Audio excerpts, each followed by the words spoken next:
નમસ્કાર મિત્રો, વિડીયોમાં તમારું સ્વાગત છે। ગુજરાતના મોટાભાગના વિસ્તારોમાં અત્યારે વરસાદ પડી રહ્યો છે અને વાવાઝોડા સાથે પવન ફૂંકાઈ રહ્યો છે। તો મિત્રો વાત કરીએ બનાસકાંઠાની, તો બનાસકાંઠાની અંદર ભારે આફત આવી છે। બનાસકાંઠાના દાંતાની અંદર ધૂળની ડમરીઓ સાથે ધોધમાર વરસાદ પડ્યો છે।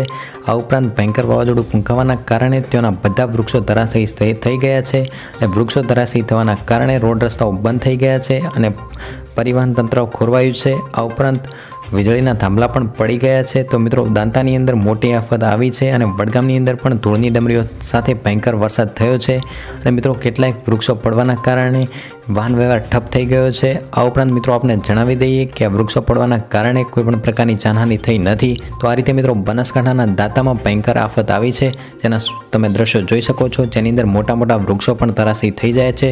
તો મિત્રો આ તો વિડીયો ગમે તો લાઈક કરો, શેર કરો, સબસ્ક્રાઈબ કરો।